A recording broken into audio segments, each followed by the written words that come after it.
Bab 1531. Lakukan saja. Ellar menjulurkan lidah padanya. Layak dia terima karena mencoba mengejek Nicole. Emery menariknya ke samping, memberi isyarat kepada Ellar agar tidak bersikap kurang ajar, tetapi Ellar tetap mengabaikannya. Pada saat itu, Snow mendengar semuanya dan merasa sangat terkejut. Itulah sebabnya Nicole diberi perhatian seperti yang selama ini diterimanya, dan itulah juga sebabnya Paman Daniel dan keluarganya akan menyaksikan peningkatan kekayaan yang luar biasa. Dengan demikian, tidak ada lagi tempat tersisa bagi Paman Damien atau orang tuanya di jajaran mereka. Dia mengepalkan tangannya. Bahkan jika Nicole telah membantunya dengan mengambil berlian merah mudanya, Snow tetap sangat cemburu, karena Nicole telah mencuri perhatiannya, mengambil semua perhatian darinya di dalam keluarga Riddle. Namun, sejauh yang dia ketahui, dia bisa melihat Nicole berdiri di pusat perhatian.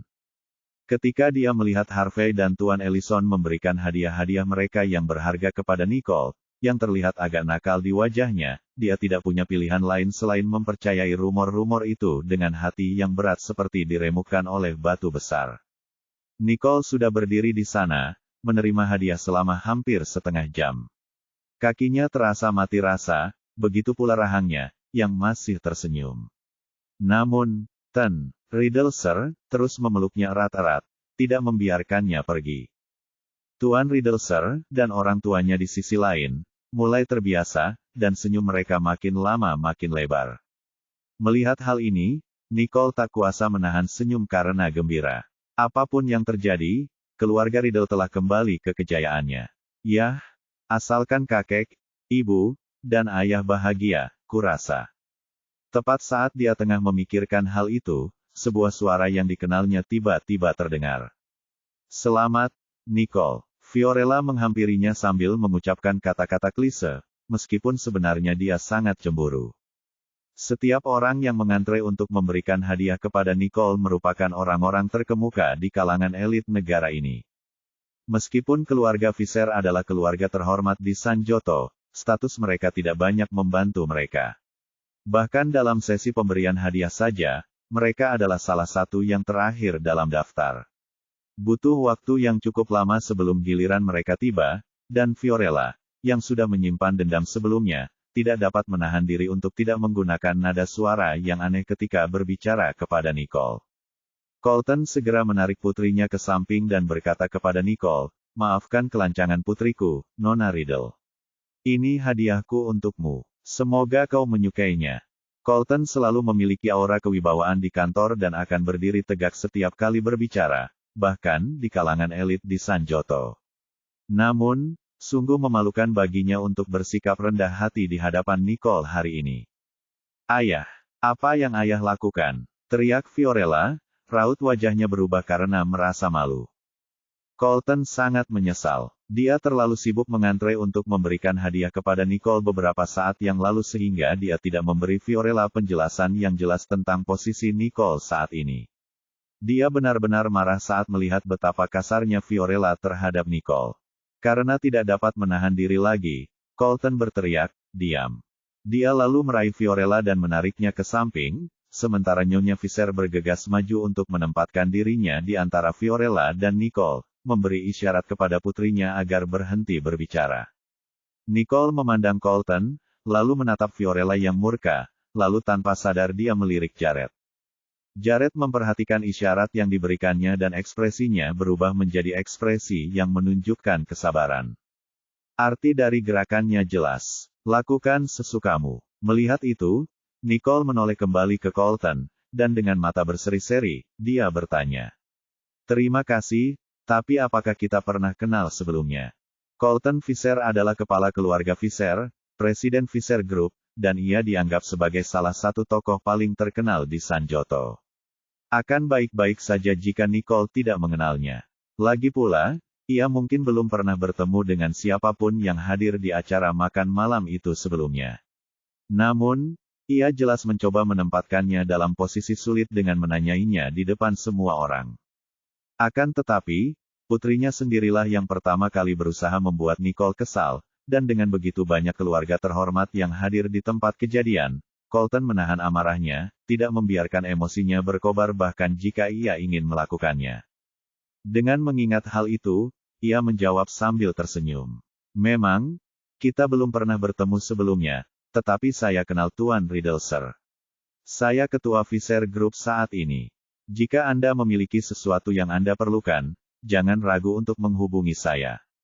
Meskipun Colton memperkenalkan dirinya dengan cara yang sangat rendah hati, ia juga berusaha mendapatkan kembali sebagian martabatnya melalui tindakannya. Nicole tersenyum sinis padanya. Ah, Anda ayah Nona Fiorella. Saya mungkin tidak mengenal Anda, tetapi saya sangat mengenal Nona Fiorella, bukan? Mata Nicole menatap Nyonya Visser dan berhenti di Fiorella, membuat Colton dan istrinya tercengang saat mereka menoleh ke arah putri mereka. Anda kenal Nona Riddle? Bab 1532. Berdasarkan pengetahuan Mrs. Visser, putrinya mengetahui nama Nicole karena pertunangan Nicole dengan Jared, bukan karena ada masalah. Sejak kapan mereka berdua saling kenal? Ekspresi Fiorella sedikit berubah masam. Karena Nicole telah mempermalukan ayahnya di depan semua orang, dan sekarang dia akan menyamakan kedudukan. Agak, kurasa, saat Nona Riddle berada di luar negeri, akulah yang merawat Jared saat dia dirawat di rumah sakit, Fiorella berkata kepada semua orang, ingin mengambil alih dan mengendalikan cerita. Ekspresi Jared langsung berubah. Fiorella, kamu benar-benar tidak memiliki kesadaran situasional. Aku tidak percaya dia benar-benar mengungkapkan hal ini kepada publik. Sekarang, semua orang tahu ada badai yang sedang terjadi. Apakah kedua orang ini adalah pesaing cinta? Tapi, apakah Fiorella Visser seorang idiot? Lihat siapa Nicole sekarang, dan dia masih berani mengasah kapaknya dengan yang terakhir tepat di depan semua orang di sini. Colton ketakutan dan wajahnya pucat pasi. Fiorella, kapan ini terjadi? Kenapa kau tidak memberitahuku tentang ini? Kalau saja dia tahu putrinya mengincar pria Nicole, dia tidak akan pernah membawanya ke sini hari ini. Fiorella menatap wajah ayahnya dan meskipun dia merasa ada yang tidak beres, dia terlalu sedih untuk mempedulikannya, jadi dia tersenyum dan berkata, itu adalah sesuatu antara dua orang dewasa yang sepenuhnya mampu untuk saling menyetujui. Jadi apa yang bisa kukatakan padamu? Saat Colton mendengar jawabannya dengan cara yang samar dan tak tahu malu seperti itu, dia menjadi sangat marah hingga hampir pingsan karena sangat marah. Kau, tutup mulutmu, sekarang juga. Dan tepat ketika semua orang mengira Nicole akan marah besar karena diejek seperti ini, dia menatap Fiorella dengan tenang. Aku cukup akrab dengan Nona Fiorella. Dia bahkan memberiku hadiah yang luar biasa pagi ini, bukan? Tatapan mata Nicole langsung menjadi tajam. Tatapannya juga begitu dingin sehingga menakutkan untuk dilihat. Fiorella merasa hatinya hancur sejenak saat memikirkan pria yang disewanya. Dia belum membalas pesanku, dan teleponnya juga dimatikan. Dia mengira kalau laki-laki itu baru saja melarikan diri membawa uang, tapi dia sama sekali tidak menyangka Nicole akan tahu tentang ini. Itu berarti laki-laki itu pasti telah menyerang tapi, dia gagal. Saat dia memikirkannya, ekspresi Fiorella menjadi muram. Dasar bajingan tak berguna, dia bahkan tidak bisa mengalahkan seorang wanita. Mata Fiorella menyipit saat dia menjawab dengan getir, benar, aku telah mengirimkan hadiah yang luar biasa untukmu, Nona Riddle. Sama-sama. Tidak ada yang perlu disembunyikannya. Jika dia tidak bahagia, dia akan menunjukkan kepada semua orang bahwa dia memang tidak bahagia. Nicole terkesan dengan sifat Fiorella ini, dia memiliki keberanian untuk bertindak sesuai perkataannya dan menanggung akibat tindakannya. Melihatnya, senyum Nicole semakin lebar. Akan tidak sopan jika hanya menerima hadiah. Karena kamu sudah memberiku hadiah besar, biar aku yang membalas budi. Setelah itu, Nicole membisikkan beberapa patah kata di telinga Alfred, lalu Alfred pun pergi. Fiorella bingung. Apa yang sedang kamu coba lakukan? Semua orang menoleh, ingin tahu hadiah seperti apa yang akan diberikan Nicole sebagai balasannya. Namun, tak seorang pun menduga bahwa layar besar di tengah asrama Riddle tiba-tiba menyala. Segera setelah itu, rekaman video seseorang yang ditahan polisi mulai diputar. Tolong jangan ganggu aku. Aku benar-benar tidak melakukan apapun pada wanita itu. Aku sudah menceritakan semuanya padamu. Si Flynn Monroe dari Fisher Group itu yang menyewaku untuk melakukan ini. Bab 1533. Tetapi saat dia baru saja mengatakan hal itu, polisi mendorongnya ke dalam mobil dan membawanya pergi. Nicole menatap layar dan melirik Jared sekilas. Dia tidak akan pernah membiarkan seseorang yang berani menyakiti tunangannya lolos begitu saja. Meskipun dia telah membebaskan pria itu, dia tetap memanggil polisi untuk menangkapnya. Selain itu, Klaus telah memperoleh rekaman itu, jadi, Nicole memanfaatkannya untuk keuntungannya. Begitu semua orang melihat apa yang terjadi di layar, mereka semua melemparkan pandangan muram ke arah Fiorella. Jadi, hadiah yang dipikirkan wanita ini, adalah menyewa seseorang untuk membunuh Nicole. Dan dia berani mengakuinya dengan begitu berani. Apakah wanita ini sudah gila?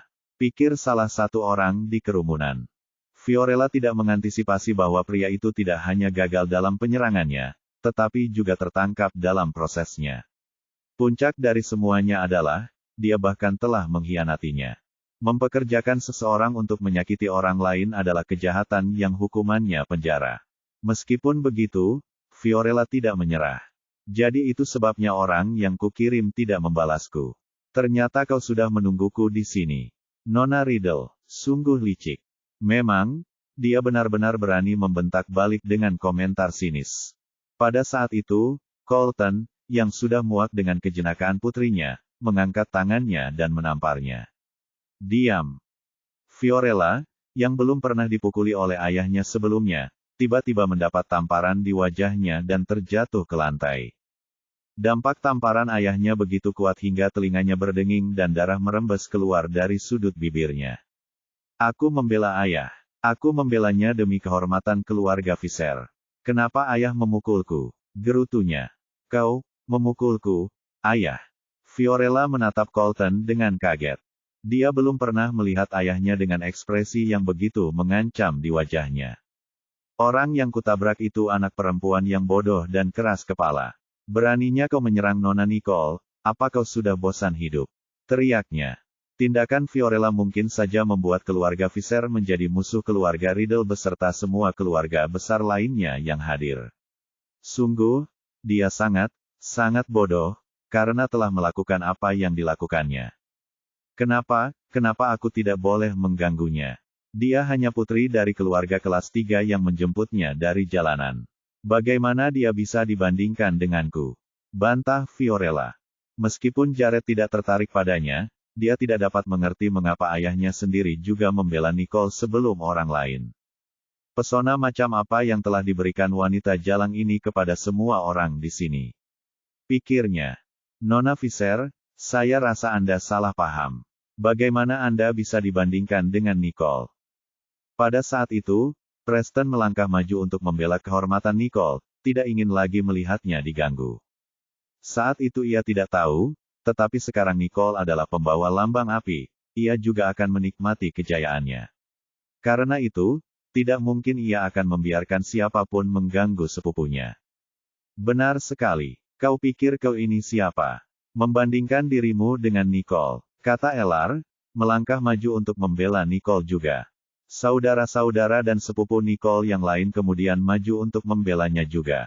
Sean menatap Fiorella dari atas, dan berkata, tidak masalah apakah kau putri keluarga Fisher, atau wakil presiden Fisher Group.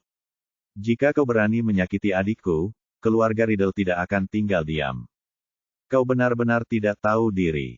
Kau hanya seorang Fisher dan kau pikir keluarga Riddle adalah orang-orang yang bisa kau permainkan begitu saja. Steve melotot ke arah Colton. Fiorella duduk di tanah, tampak sedikit bingung. Apakah saudara-saudara Riddle sudah gila atau bagaimana? Mereka bersedia memusuhi keluarga Fisher hanya untuk membela Nicole. Yang lebih aneh lagi adalah Colton meminta maaf kepada Sean dan Steve. Nona Nicole, Tuan Sean, dan Tuan Steve, harap tetap tenang. Putri saya hanya melakukan apa yang dia lakukan karena dorongan hati. Karena Nona Nicole tidak terluka, tolong biarkan putriku pergi. Pintanya. Meskipun Nyonya Fisher tidak tahu apa yang sedang terjadi, dia langsung meminta maaf kepada suaminya setelah suaminya berkata, ya. Kelalaian dan ketidaktahuan putri sayalah yang menyebabkan dia menyerang Nona Nicole. Ini adalah kesalahan saya sebagai seorang ibu karena saya tidak membesarkannya dengan benar.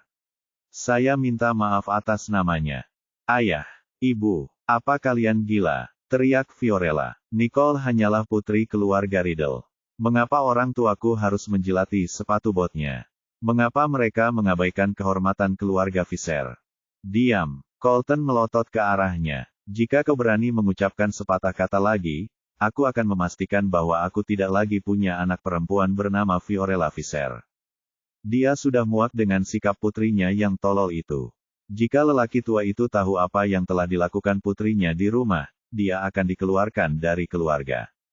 Bab 1534. Fiorella tidak menyangka bahwa ayahnya akan memutuskan hubungannya hanya karena Nicole. Kebencian di hatinya mencapai titik didih saat dia berteriak dan bangkit. Beraninya kau mempermalukan aku dan keluargaku. Mati saja. Sambil berteriak, dia meraih salah satu pisau steak di atas meja dan menyerang Nicole. Tidak, teriak Colton dan Nyonya Fisher, tetapi sudah terlambat. Mata Nicole menjadi dingin. Dia benar-benar tidak tahu batas. Sial, dia bahkan menyerangku. Namun, sebelum Fiorella sempat mendekatinya, Samuel menjegal Fiorella dan melemparkannya ke tanah sebelum melipat tangannya di belakang punggungnya. Kau pikir kau bisa menyakiti adik perempuanku? Di atas mayatku. Spencer kemudian melangkah maju untuk menahannya. Nicole tak dapat menahan perasaan hangat di dalam hatinya saat melihat kedua saudaranya melangkah maju untuknya. Samuel dan Spencer sama-sama tidak pernah belajar seni bela diri, namun, tak satu pun dari mereka ragu untuk melindunginya. Oh, orang-orang bodoh ini, pikirnya saat gelombang kehangatan mengalir dalam hatinya. Dirawat oleh kakak laki-lakinya seperti ini tentu terasa menyenangkan. Sementara itu, Jared sudah merasa sangat kesal saat melihat Colton. Tuan Fisher, apakah Anda masih berpikir bahwa putri Anda bertindak berdasarkan dorongan hati? Pada titik ini, sungguh gila bagi seorang dewasa untuk menyerang seorang siswa SMA di depan semua orang. Gila, tampaknya orang tua Fiorella terlalu memanjakannya hingga dia tidak bisa diperbaiki. Tuan Johnston, wajah Colton menjadi pucat pasi, takut dan bingung harus berbuat apa. Lepaskan aku. Fiorella masih berteriak. Jared menatapnya dengan tajam. Nona Fisher, aku bisa saja menutup mata terhadap kegigihanmu menggangguku, tetapi sekarang setelah kau mempekerjakan seseorang untuk menyakiti orang yang kusayangi, aku tidak akan disalahkan karena bersikap keras padamu. Setelah berkata demikian, Max masuk bersama beberapa polisi yang sudah berjaga di sana. Bawa dia ke kantor polisi, perintah Jared. Mengerti. Max mengangguk dan berkata kepada polisi, petugas, silakan. Beberapa petugas polisi segera melangkah maju untuk menangkapnya. Melihat putrinya akan dibawa pergi, Nyonya Fisher memegang Fiorella sambil menatap Colton. Sayang, selamatkan putri kita. Colton juga menatap Fiorella, tampak bingung, tidak ada seorang pun yang tahu apa yang sedang dipikirkannya. Jared hanya mencibir. Tuan Fisher, saya mohon Anda untuk memikirkan konsekuensinya. Apakah Anda akan mampu bertahan hidup jika Anda menjadikan Johnston Group sebagai musuh? Kalimat itu membuat Colton merinding. Jika aku membela Fiorella sekarang, aku tidak hanya akan menentang keluarga Johnston. Aku juga akan menentang semua keluarga yang terikat sumpah dengan keluarga Riddle. Pikirnya. Sambil menggertakkan giginya, dia harus mengambil keputusan akhir demi kesejahteraan keluarganya. Itu adalah kekeras kepalaannya sendiri, dan itu tidak ada hubungannya denganku. Mulai hari ini dan seterusnya, dia bukan lagi putriku, dan dia bukan lagi putri keluarga Fisher, dia juga bukan wakil presiden Fisher Group. Suaranya menggelegar di seluruh ruangan. Fiorella hanya merasa pikirannya kosong.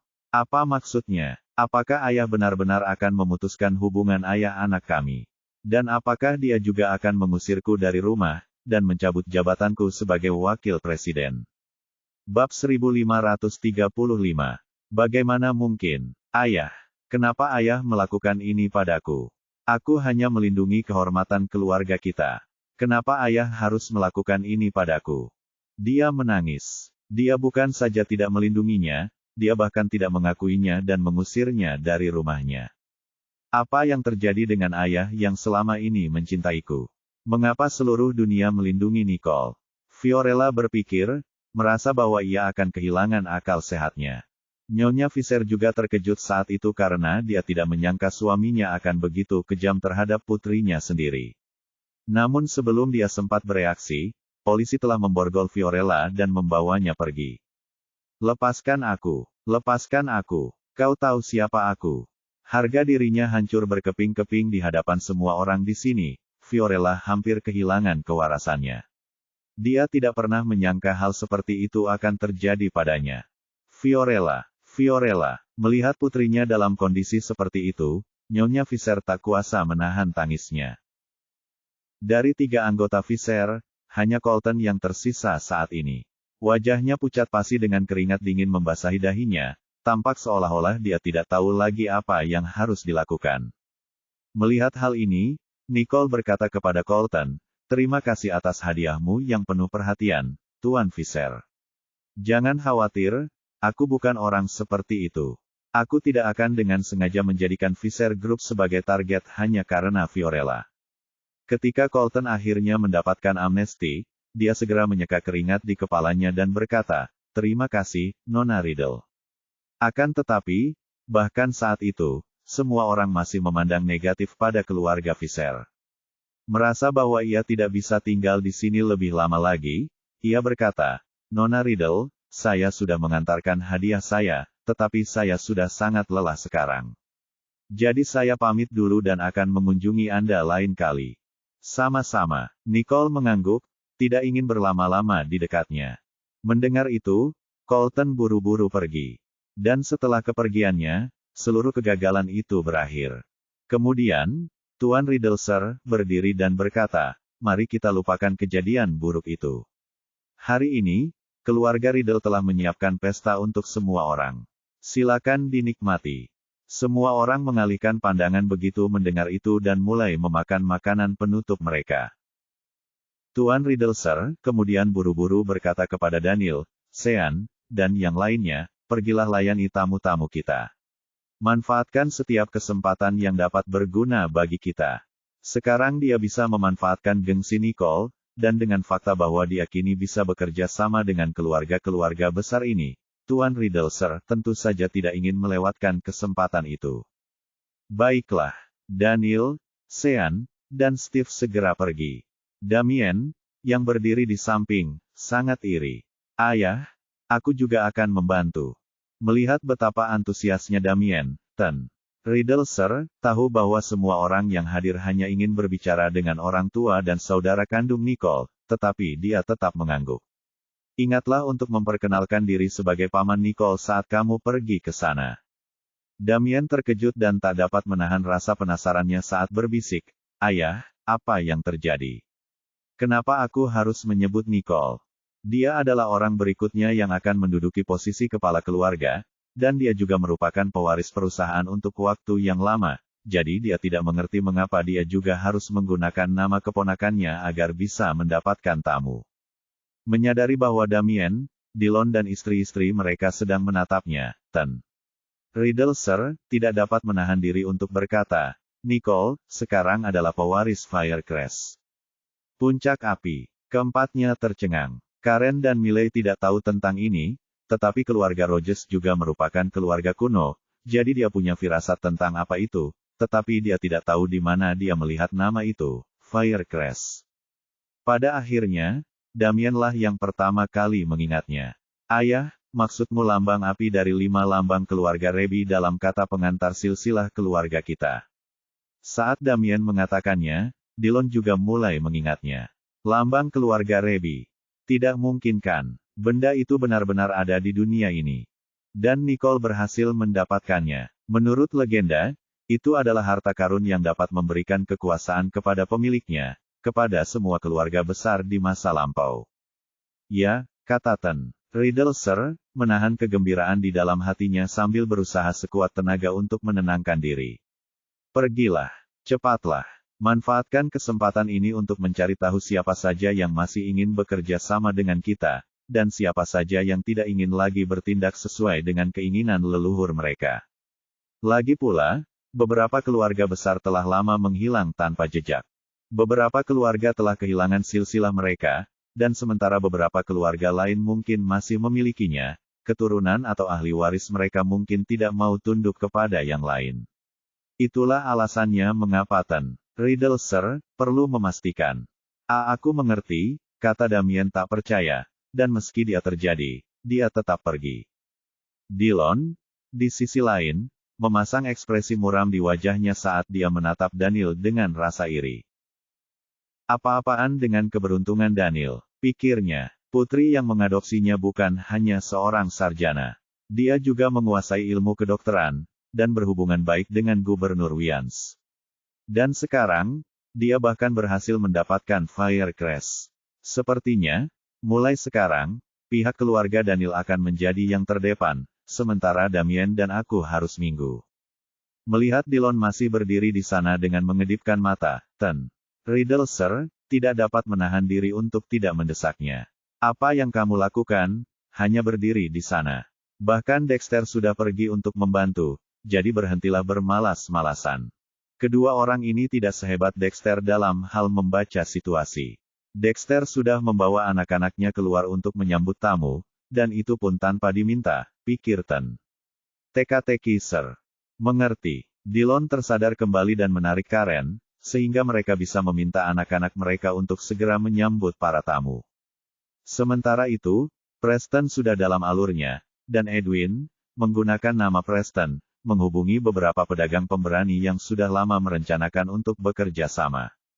Semua orang di keluarga Riddle sangat sibuk. Banyak yang awalnya ingin panjang lebar dengan Nicole, tetapi datangnya Jared membuat mereka semua takut. Kemudian, Jared dengan lembut menoleh ke Nicole, yang telah berdiri selama hampir 1 jam. Apakah mereka sakit?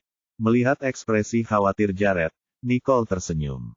Tentu saja, tapi aku tidak bisa pergi begitu saja untuk mencari kesempatan, bukan? Tiba-tiba, Jared tiba-tiba meraih pinggangnya, memegangnya erat-erat dan menopangnya sedikit, sehingga mengurangi tekanan pada mereka. Dia mengenakan rok panjang yang menutupi kakinya, dan karena itu, orang lain tidak dapat melihat bahwa kakinya hampir menyentuh tanah. Nicole dapat merasakan tubuh lelaki itu menempel di tubuhnya, dan merasakan mereka berdua tengah ditatap aneh oleh semua orang yang hadir. Biarkan aku pergi, bisiknya diingatkan, meski suaranya terdengar seperti cicitan yang jenaka. Jika kau menolak, ketahuilah bahwa aku tidak menyetujuimu menanggung semuanya, jawab Jared. Jangan berani-beraninya. Nicole memelotot ke arahnya. Astaga, kenapa orang ini begitu kurang terbuka? Sambil menggendongnya, Jared segera membawa ke tempat Tuan Riddle Sir, dan Tuan Johnstone Sir, duduk, lalu segera duduk. Ten Johnstone Sir, melihat keduanya duduk dan tersenyum. Kalian berdua benar-benar kompak. Nicole tersipu malu karena digoda oleh Tuan Johnstone Sir, seperti itu. Namun, Jared bereaksi dengan menunjukkan senyum nakal. Tentu saja, ada banyak serigala di luar sana. Aku harus mengawasinya. Saat itulah Nicole menyadari bahwa banyak keturunan kaya sedang menatapnya. Tetap saja, mereka mungkin tidak punya maksud apapun padaku, kan? Tidak bisakah kau melihat warna hijau tanpa alasan yang jelas?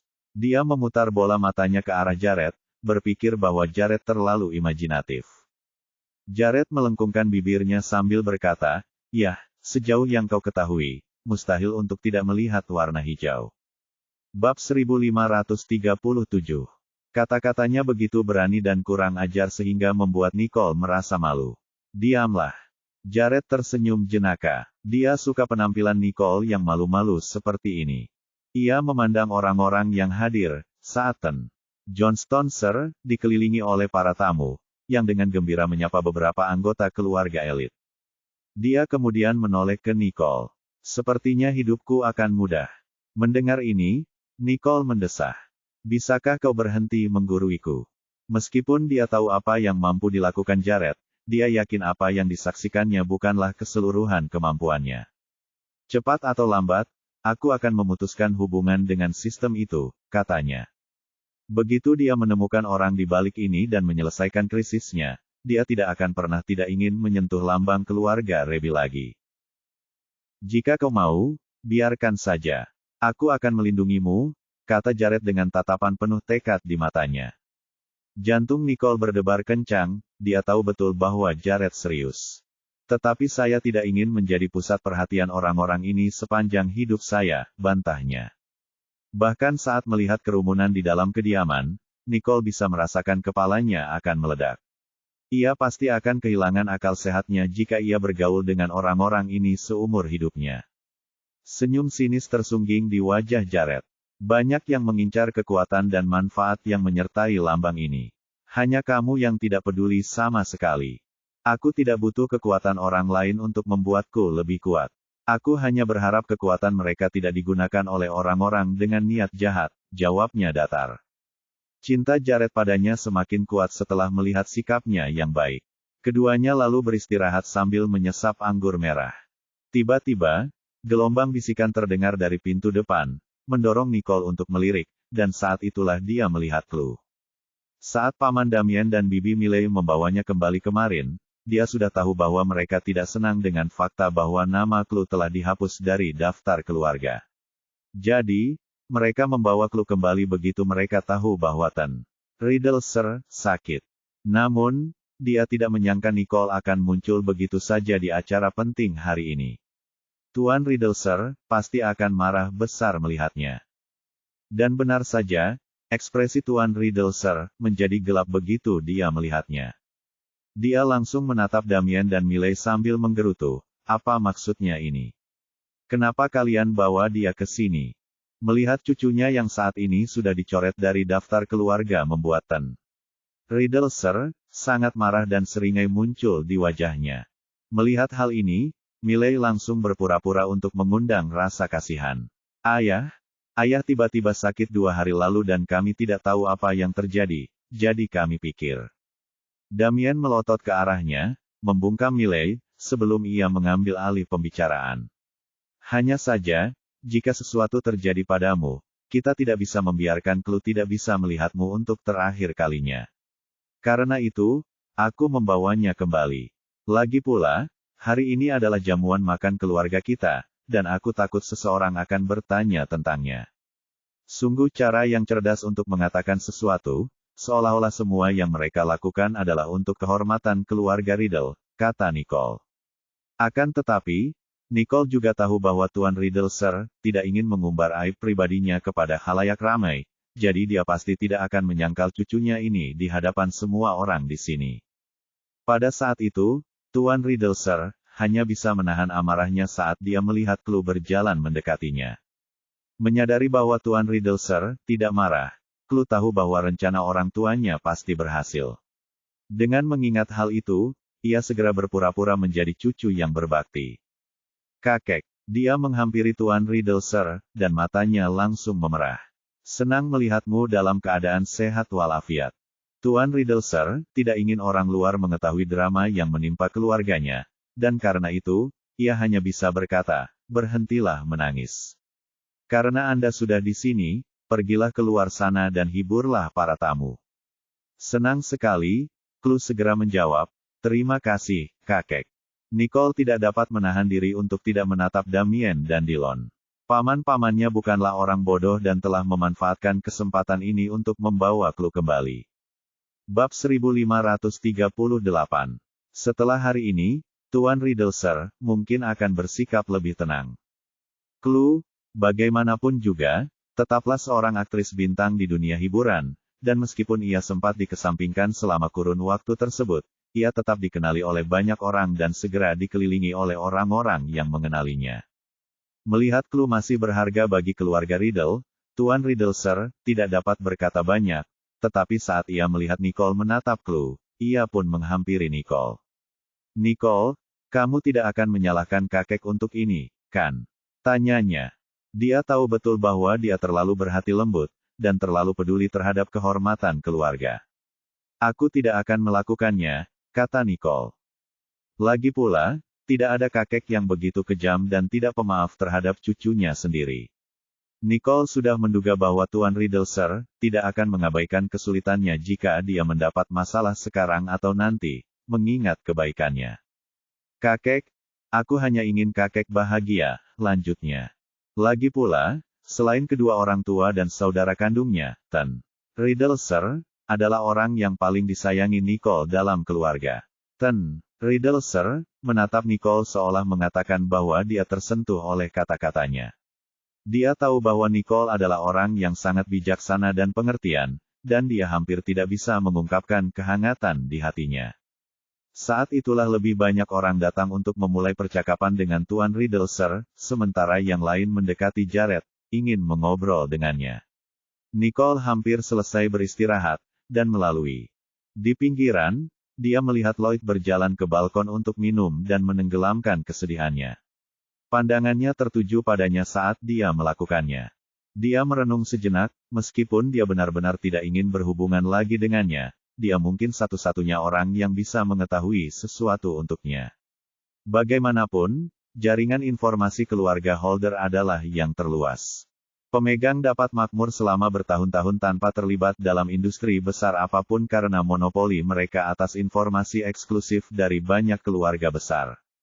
Fakta bahwa mereka memiliki semua informasi rahasia tentang keluarga-keluarga ini membuat mereka hampir tak tersentuh.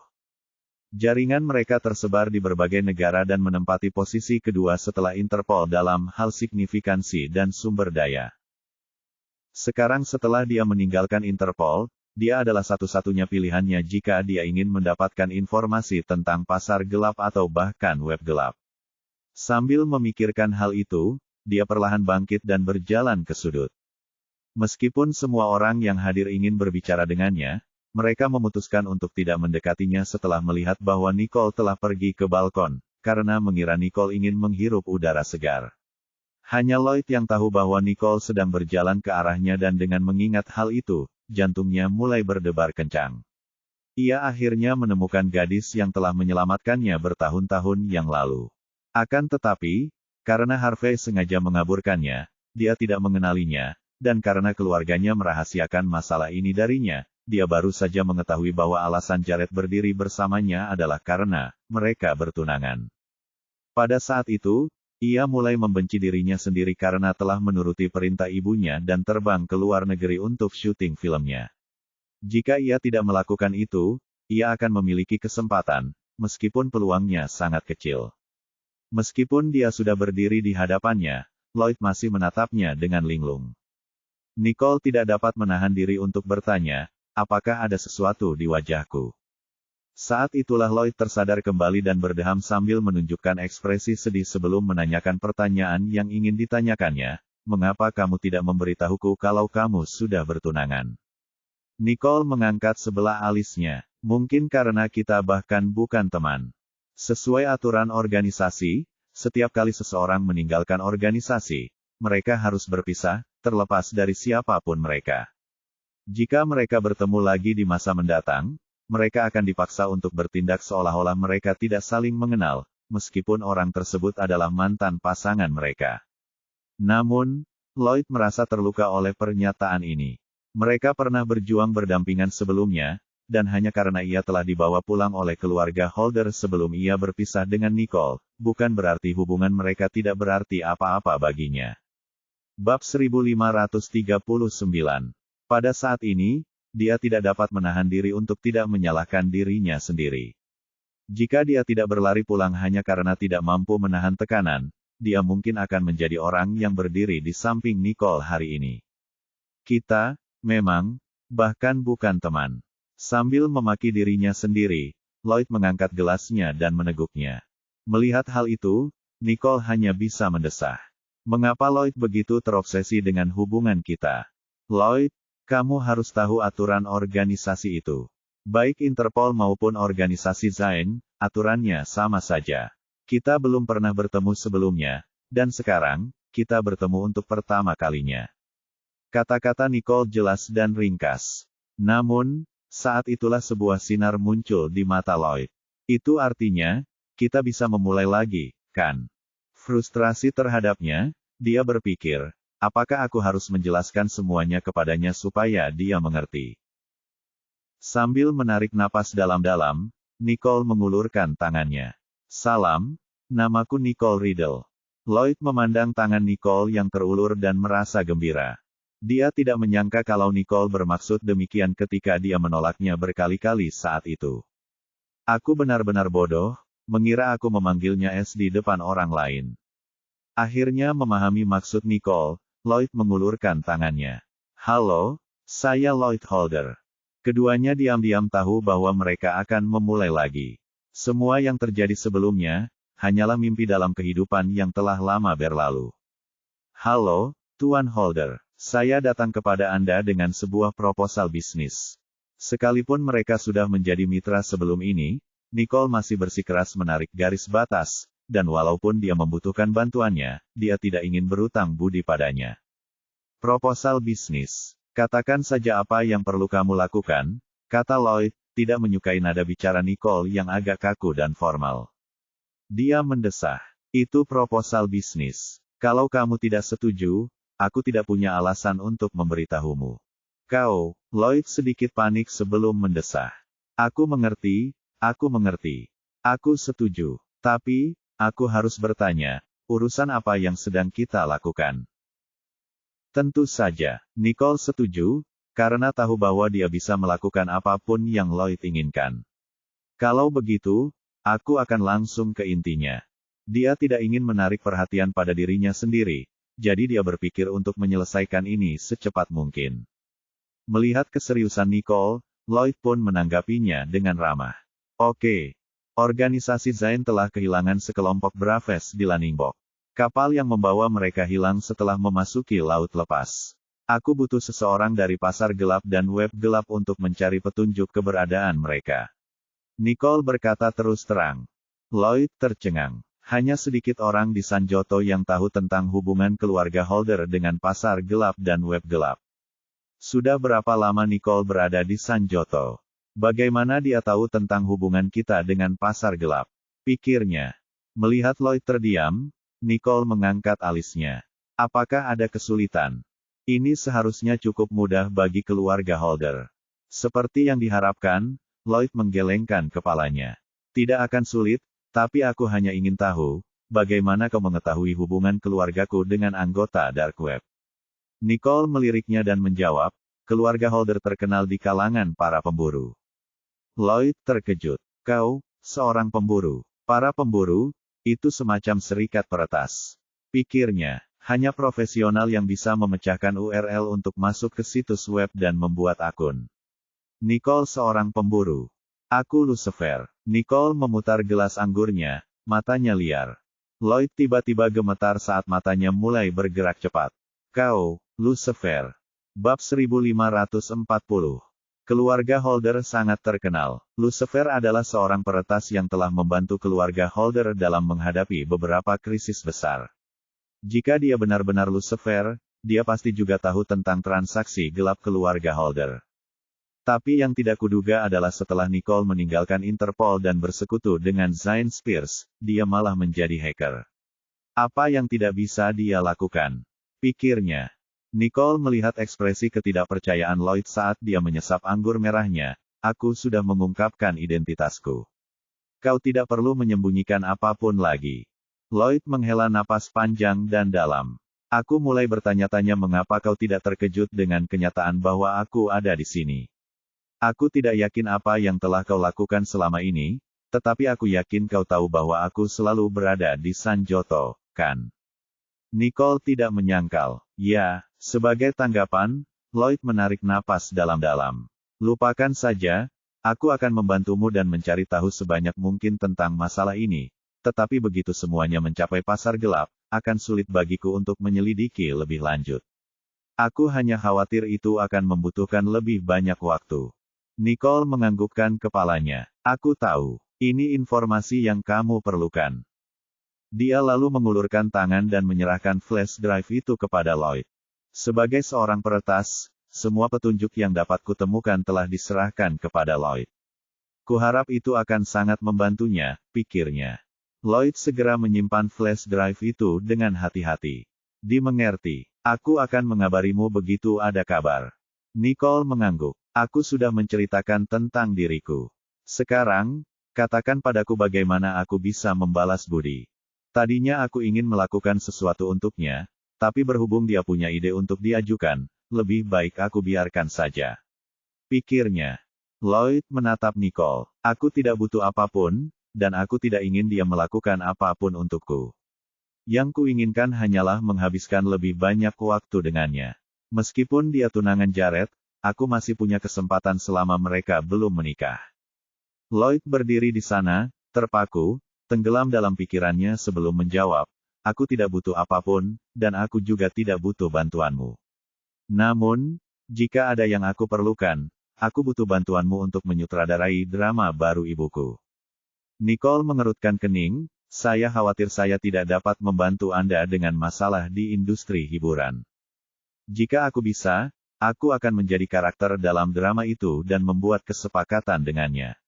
Namun, dibandingkan dengan menyembuhkan orang sakit, yang merupakan sesuatu yang dapat kulakukan dengan mudah, industri hiburan adalah sesuatu yang tidak begitu kukenal, renungnya.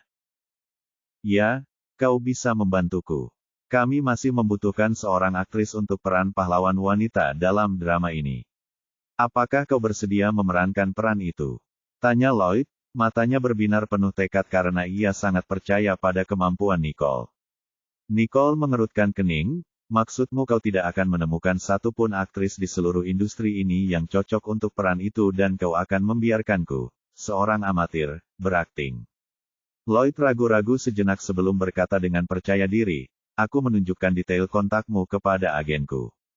Dia juga berpikir bahwa kamu akan sangat cocok untuk peran itu. Itu hanya akting. Selain itu, ketika kamu mengingatnya kembali beberapa tahun kemudian, Anda akan menyadari bahwa itu adalah pengalaman yang baik. Perkataan Lloyd membuat Nicole tercengang. Dulu aku berakting, tetapi hanya sebagai agen rahasia untuk menyelesaikan misiku. Meskipun kemampuan aktingku lumayan, pikiran untuk menggunakan kemampuanku untuk tujuan ini membuatku sangat tidak nyaman. Kalau tidak, bagaimana aku bisa menjadi aktor terbaik? Lloyd menertawakan dirinya sendiri tanpa malu-malu. Setelah meninggalkan organisasi tersebut, ia menyadari bahwa pengetahuannya sangat sedikit, dan tidak ahli dalam hal apapun kecuali membunuh dan menipu orang. Oleh karena itu, ia akhirnya terjun ke industri hiburan. Nicole tercengang mendengar kata-kata Lloyd. Kau benar-benar luar biasa. Aku tak percaya dia berhasil meyakinkanku akan hal ini, pikirnya. Baiklah, karena tidak terlalu sulit, aku akan melakukannya, dia setuju. Saya rasa saya akan melakukannya saja, karena saya tidak suka berutang budi kepada siapapun. Lagi pula, ini hanya peran dalam drama. Saya sudah terbiasa terlibat dalam situasi hidup mati yang nyata dengan pedang dan senjata sungguhan, dan itu baru permulaannya. Saya rasa industri hiburan tidak akan menjadi tantangan besar bagi saya, pungkasnya. Kau setuju? Tanya Lloyd, terkejut karena ia tidak menyangka Nicole akan setuju memainkan peran itu.